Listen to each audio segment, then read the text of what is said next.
What's up, everybody, and welcome to my Impact Wrestling review.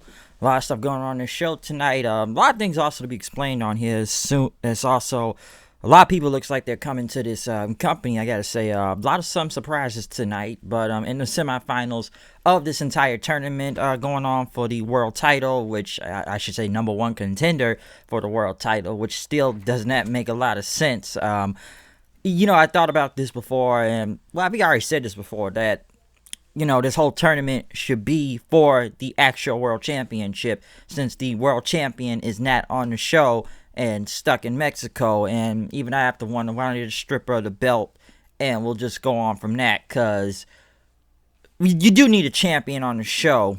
And I thought about this, and there's a lot of things to get into that's been to talk about. But when I was watching Impact, you know, today or say tonight or next day, wherever this review video will be put up, I was watching, talking to the Bodega podcast on Twitter, and there was a lot of things to be questioned because there aren't a lot of champions on the show right now. And the only champions you got, which I've also said before, is the X Division title that's actually on the show. Now, the tag titles are on the show too, but they're being defended on location somewhere in Canada most of the time with the North, so at least we do know the tag team title still exists.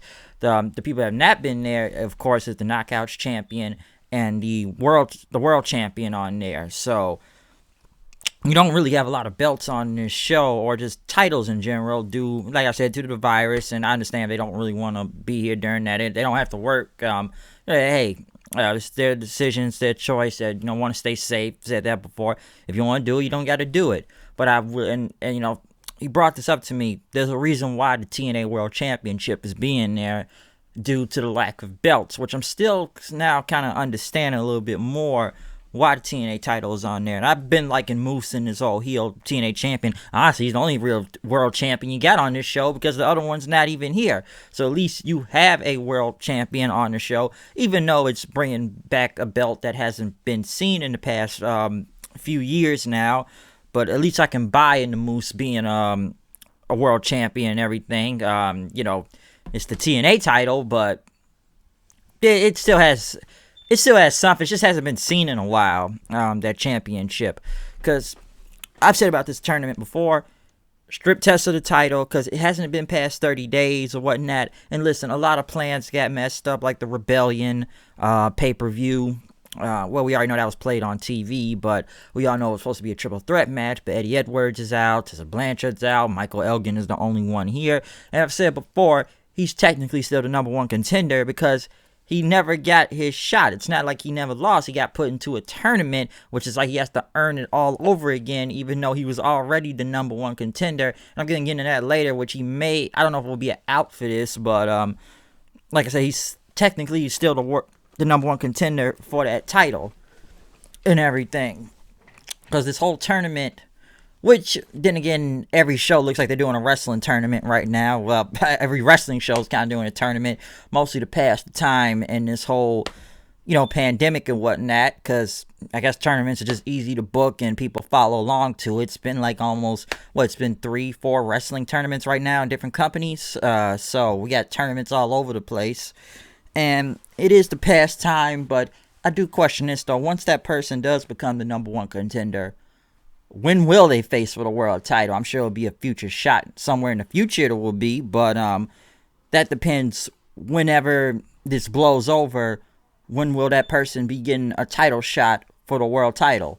Like I said, there's a lot of questions in this thing that some people don't think about, or maybe they have addressed it or whatnot. But there's a lot of questions behind a lot of this stuff to how this is gonna work with these championships. Because, like I said before, we could have just did the tournament for the title instead of a number one contender, because I didn't think the number one contender thing made sense. I'm like, let's just do it for the title, and at least we'll have a world champion on the show. But then, like I said, there's a reason why they got Moose on here with the TNA title. But I think it would have been easier if we just did the tournament for the Impact World title, and then we have a world title. It would have given Tessa out too. I think I may have already explained this before. It's like, hey, I never lost the title. They only stripped it away from me. She can get a rematch in the future. So we already know she's stuck in Mexico right now, as they said on TV. We already know she's stuck over there right now, and does not want to compete. So, in future time, whenever this blows over, she can just come back and say, "Hey, I didn't lose the belt. I can get my rematch." But rather have a somewhat more world champion on TV. Then again, I would have just said give the belt to Elgin since he was supposed to be part of that whole triple threat match at Rebellion. Then again, honestly, I think he would have won that match if it would have been the case. But like I said, it's a lot of questions behind this. But continuing though, in this tournament though, tonight we did have Ace Austin versus Hernandez in the semifinals of the world title tournament. Honestly, this was an easy one to pick. Wasn't a bad match, I will say that. As I said on commentary, it's kind of like a speed versus power thing, in that, you know, Ace Austin was trying to gas out Hernandez in this match. I did like this match. Ace Austin was going to win regardless. I never saw Hernandez winning this. Then again, I didn't really understand why he was in this tournament anyways. Like I said, Ace Austin, like I said, probably the dark horse favorite in this tournament. Which I can understand, like I said last week. It's like, hey, lost the X Division title. Might as well go for the world title since they took Ken Shamrock out. But Ace Austin going to the finals now, that is very interesting. He may just win this whole thing. Like I said, that's why he's kind of like the dark horse out of this entire tournament. And he was like a last-minute addition into this too. But a very good match with Ace Austin and Hernandez. Ace Austin wins with the fold. So he moves on in the finals to this tournament. But then throughout the show, they then went to the Diener compound, where tonight the tag titles are going to be defended at the Diener compound. Get ready for more cinematic wrestling, folks. I smell another final deletion going on. But, yes, Cody Diener, who was sitting in the road, which there was this dude on a motorcycle.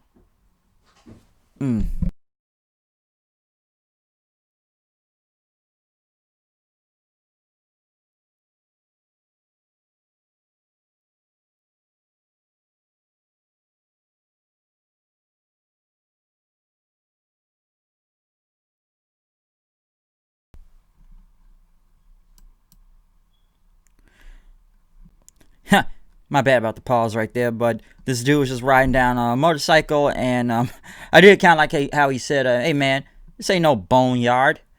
That guy must be American, thinks he's a badass. Get it? I'm sure you all get it, right? Boneyard match, American badass. So I don't know if that was a shot at WWE, The Undertaker, or whatnot, but the minute that whole boneyard is like, so we getting a boneyard match tonight or something like that? What's going on here? Hey man, this ain't no boneyard. He's an American. Thinks he's a badass. that was actually kind of clever what he said right there. I actually thought that was kind of funny. You know, boneyard, since everybody's doing some cinematic match going on. So that's something to talk about. Johnny Swinger was in the back though with Chris Bay. Pretty much they were a team, and Johnny Swinger said, "Listen, man, we're gonna get to the top. We're a team right now. I got the roll of quarters, the Fuji dust, the tape gimmicks, man. It's all in the fanny pack right here." But Chris Bay said, "Listen, man, just come to the ring and we'll figure things out as we go." All right. Swinger pretty much said, you know, he loves it because it's old school thinking, and, you know, we'll just call it in the ring. So there you go. The North, I guess, arrived at the Diener compound in a limo, which they didn't know really where they were. And I guess, you know, they saw the sign where it was compound, but they didn't spell it correctly. And then this random guy pretty much welcomed the North, you know, to the compound. And Ethan Page started laughing. This guy pretty much tried to warn them. And then he ran off then, as the North pretty much were wondering, you know, say the guy must be a great athlete the way he's sprinting down there.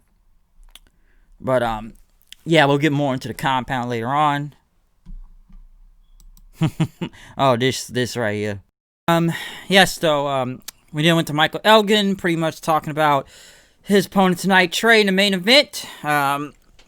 Pretty much saying he's going to beat him. That is, he needs to take this seriously.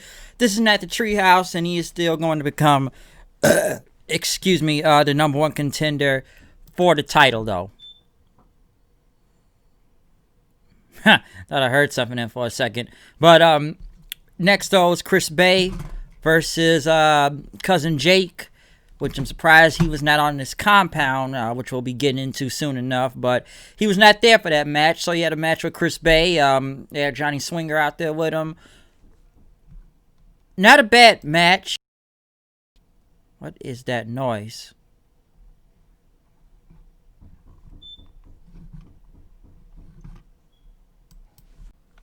Yeah, huh. I heard some banging around somewhere, but it's like someone was like knocking at the door or whatnot. But yes, I was saying Chris Bay, cousin Jay.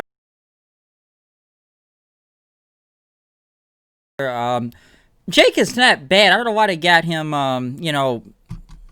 He's kind of an undercard in tag team, really, with Cody Deaner and whatnot. Like I said, I'm almost surprised he wasn't part of that whole compound thing later on. Not a bad match though. Chris Bay ended up with him winning with the final finesse, but a good match though. Pretty much right after. Johnny Swinger came in and Chris Bay ended up jumping him. The Mac came out and made the save. So there you go. Chris Bay still going for the title. Next, they went to Rohit Raju, pretty much talking about how he is no longer having the Desiat squad with him. That's a big upgrade. Pretty much the question is he going to get another opportunity? He talked about guys that lose and then, a title and then get a rematch the following week. But when is my opportunity going to come? Because I don't get that type of opportunities. Next thing you know, Chase Stevens comes in and Rohit talked about, I'm tired of you old TNA guys like you or Suicide and Rhino walking around, take away my spotlight. Chase Stevens said, I'm a multi-time TNA Tag Team Champion, and Rohit's claim the fans getting slapped around by Gama Singh, and pretty much says, you know what, you just crossed the line, so I'm gonna be whooping your ass next week on this show, okay? So he basically accepted it right there. Next, Kimberly versus Jessica Havoc. I believe this is a rematch, if I'm not mistaken. I think after the whole brass knuckles from last week. The thing to take away from this match, though, they ended up in a DQ due to Nevaeh coming out now to attack Kimberly to stop her using the brass knuckles, and they end up beating up Kimberly, her and Havoc, pretty much doing a big double team move on them. So I don't know a lot about Nevaeh. I don't. Some people saying that she teamed with Havoc before. I need to look up a little bit more about that. I heard some of that tonight, but I gotta say, and I'm gonna get into knockouts for a second because it's been a lot of signees lately, and we're gonna get to the newest one in a second. But like I said, I guess I got Havoc and Nevaeh tagging together. I don't know what this means or anything, but we'll see what happens. What happens from this, but I guess they are a team right now. Hey, it gets Havoc out the Undead Realm, so that's a good thing. Kylie Ray was pretty much walking into Kiera Hogan and Tasha Steelz. Pretty much they start messing with her until, Kylie Ray yelled and told them to stop, and they pretty much kept messing with her until Susie came in saying, hey, that's bad, you're bullying her, that you shouldn't do that. Next thing you know, Kiera pretty much told Tasha to punch Kylie Ray in the stomach, which she did, and pretty much said, you trying to run up on us? You trying to roll up? You trying to roll up? They end up beating up both Kylie Ray and Susie, beating them to the ground. Pretty much says, that's what y'all get, y'all weak asses. Pretty much say, you gonna try to roll up on us? They pretty much rolled up on them, and they got their asses stomped out, basically. And then next thing you know, they kind of had Su Yung flash on the screen then, so we still doing the whole Su Yung type of deal that's going on. But, yeah, a lot of teams going on right now when it comes to the women's division. I'm not saying they're going to bring the tag belts back anything soon, but a lot of tag team for the women, I will say that, going on. Next, the North arrived to the Diener Barn. I guess they didn't know if anyone was there, but they ended up opening it. Resident Idiot on Twitter, Joey Ryan pretty much showed up then, pretty much talking about OVE, pretty much telling them, you guys are still OVE or something like that. And he said that they were not mentally unwell. Steve, he called him. And pretty much he talked about Crazy Steve, right? Joey didn't like that language or anything. He says, why don't you come and watch my match, okay? What the cancel culture deals with, even though it's the only guy there without, Rob Van Dam or Katie Forbes there. I don't know where this is going, but we'll see. But next we get the Deaners, which they want to know who Wheels is. They thought it was the referee, but that is the Legolas referee. It's not him. Then they had this woman come up in a tractor, which Ethan Page was excited to see, but once again, it was not Wheels. So, next thing you know, it's this big guy who don't even know. Don't know the guy, never heard of him. He was just some big, fat dude that broke a table. So basically, we get another cinematic match. Okay, I know they have music playing, and listen, I'm seeing enough cinematic matches in the past few weeks now. And I know they had the multiple other Deaners pretty much watching by ringside or whatnot, pretty much, egging them on. I know the North, Cody with, Cody Deaner with like a razor's edge on all other Deaners outside of a semi-truck or whatnot. They start crashing through the gates and everything, and, they start brawling by a car, and Paige hit a crowbar, Cody at the window, breaking it as he dodged it. A lot of edits, I'll say that, as they, fought from different places, and, they ended up beating up Wheels, because Josh Alexander beat up Deaner Cody Deaner on top of a semi-truck, giving him a tombstone, or was it a DDT, I believe, leaving him there. They end up jumping, like I said, they end up jumping the, what they do, they jump the Wheels guy, and then they start messing with the referee then. So the legless referee somehow beats them up with a 619 and going for a 450 splash, which I don't even know what to say about that, especially with a legless referee beating.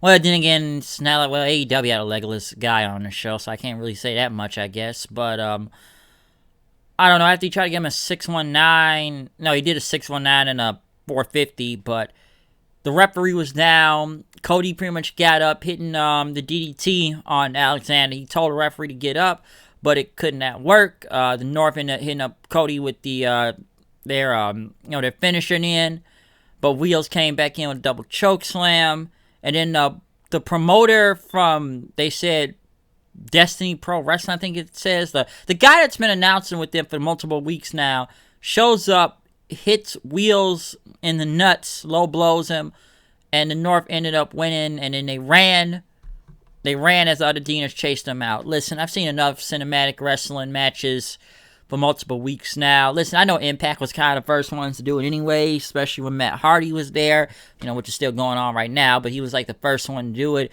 Just given the times right now, it looks like everybody is just played into that thing. But then again, Impact did it first, so I can't really say that much about it. This was okay and everything. Listen, we've been to the Hardy compound, so now we're at the Deaner compound. I didn't mind most of it. It was a brawl, I'll say that. I just didn't take the whole legless referee thing seriously, and it was kind of dumb, and all these other random folks showing up, and the random music being played. I don't know. Okay, listen, man, I've seen enough cinematic matches in the past few weeks now, from the Boneyard to that Funhouse, whatever that was, to Money in the Bank, to this Stadium Stampede, and now I'm seeing this tonight. I guess people just doing this to keep this going, man. Like I said, the only one I really have liked out of most of all this, I still like the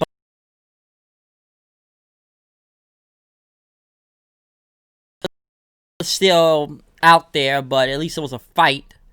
But no, I can't explain this all the way. I got a couple good I can really say from this, cinematic things. Like, everybody's doing it, so, but like I said, Impact did it first when Matt was there, so I can't say they're that late to the party. They were the first ones to do this stuff a few years ago, so it's just everybody's just taking off of Matt Hardy's ideas, and Matt's in a different company now that he can do that somewhere else, but this was something, I guess.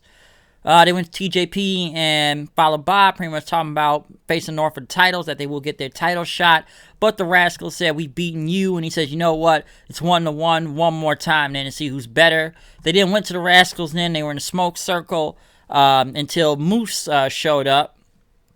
And pretty much, gave Trey Miguel's sunglasses back, and he had his glasses and whatnot, and next thing you know, Moose pretty much shows up. He says, "Hey, you got that prop belt." And then Moose says, "Listen, man, make sure you watch Impact on Access TV. You just got to do a quick plug, because he's the TNA World Champion right now. And, I don't know if you could beat Elgin tonight," as Moose said. But Moose said, if you win, you should go for the TNA World title, because people like Kurt Angle, Sting have held the title, and Moose, which they laughed at Moose, and called himself the champion. Yeah, he's more of a Moose from the Animal Crossing video game They said, and Moose pretty much told the wrestler, like, better not make fun of me again, or I'll beat you guys up like last time when you made fun of me. So, yeah, Moose pretty much left after that as the Rascals looked on. Yeah, they're still trying to get this title thing over with Moose, which I think is working to an extent. Next, though, I know they had a flashback. I think it's something to do with Moose from a few years ago. I think winning against Cody for the Grand Championship. Next, Deonna Purrazzo. It's coming to Impact Wrestling. I think she was here a couple times, but she had a whole video package. The whole Virtuosa thing she talks about. She has outstanding technical ability and appreciation for the artistic excellence, and that she is unlike the average person, that she has decluttered her mind into access to space usually ignored, and that she has the equation for success and the rhetoric for about a stimulus and technique. That she is Deonna Purrazzo, the virtuosa. Now, like I said, Impact's been signing a lot of women lately. Okay, now, like I said before, I've had a conversation on Twitter about this, that yes, Impact has been gaining about a lot of signings when it comes to women, but then again, there are women that are not even on the show right now that are part of the roster. We already know the Knockouts champion is not there, Jordan Grace. Taya has not really been on the show. No, Rosemary has. I think there's been no Katie Forbes. There's been no Tessa Blanchard, and that is technically the world champion anyways, which I feel like I said before earlier, that they should have took the belt off of her and do the tournament for the championship, because ain't no telling when she's coming back. I know somebody said Alicia Edwards. There was a lot of people that are not here right now, but you have signed multiple women, which these are not bad signings, and I think this does help the division, because it is looking stacked out here nowadays. But given that a majority of the women, well, yeah, Madison Rain's on commentary, but some said the only women you had really that are still there on the show was who? Kylie Ray, Kiera Hogan, Su Yung, what Tasha Steelz just got there, which is new. Who else? Trying to see what else. Like I said, Champion's not there. Like I said, you got some sign, but like the new one, yeah, well, Havoc was already there, but you got new signings. I don't know if all these people signed, but you had Deonna Purrazzo, which NXT really dropped the ball on, by the way. You got Nevaeh that just showed up. You got, who else is you got Tasha Steelz, who's here. Kimberly. So that's like 4 new signings they kind of got. So if all the women were on the show right now, you had a pretty stacked roster if you ask me. But it's like a win-lose situation. You got women that are gone, but in the win part, you got women that are actually here. Some are not here due to the virus, which is, totally understandable. But like I said, you got people that are here that are new that you sign, and then there's some you don't get. So Deonna Purrazzo I am looking forward to, though, because I don't know how long she was in NXT, for like, over a year or two, and I don't think she ended up doing nothing really, but just, jobbing out to people, all I remember, till she got released on, with all those people that got released that day for WWE. So, but again, I heard she was already asking for her release. I read about, so I know that was the thing, but I am looking forward to seeing her here, since they didn't really do nothing with her over there. Rosemary was talking to Johnny Bravo at the bar again, pretty much talking about she was almost married to a wizard, but she had to kill him, that she was a sacrifice, and that father was heavy-handed, while the Shadow always has her creative freedom. Pretty much Johnny Bravo, he can relate to that he sold his soul to Taya and everything, and, Taya treated him badly, but Rosemary says, you know what, offered him to have his back as well as your allies with us, basically. Rosemary pretty much went on to say, next week, she's tired of the bar, since she's been there for weeks now. And you know what? A lot of these places are closed these days, Johnny Bravo. But Rosemary said there are no terms of opening doors to where they're going. And Johnny pretty much said that I'm not going to be sacrificed. Am I? She called him a slut and thinking that Rosemary sacrifices people on the first date. I don't know where this is going, but we'll see. I like Bar Rosemary, though, which is better anyway, so we'll see what happens with this. But in the main event, though, we got Michael Elgin versus Trey Miguel in the semifinals. Basically, this was a very fantastic match. It was a great match.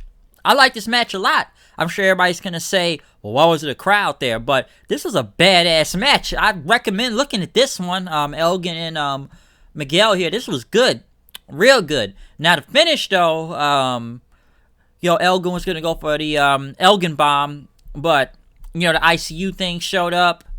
Elgin looked around. He started yelling for Sammy. But next thing you know, Trey Miguel hit him with a jackknife pin for the win, or the surprise win, and he moves on to the tournament against Ace Austin, which is surprisingly, they are going to be in the finals of this whole thing. Honestly, I think everybody saw Michael Elgin was going to win this whole thing, but I think they've said so many times on commentary that you knew he was going to lose. Now, I don't know where this goes with Elgin, because some people say they want to wait till the crowds come back and have Elgin win in front of a crowd instead of in front of nobody.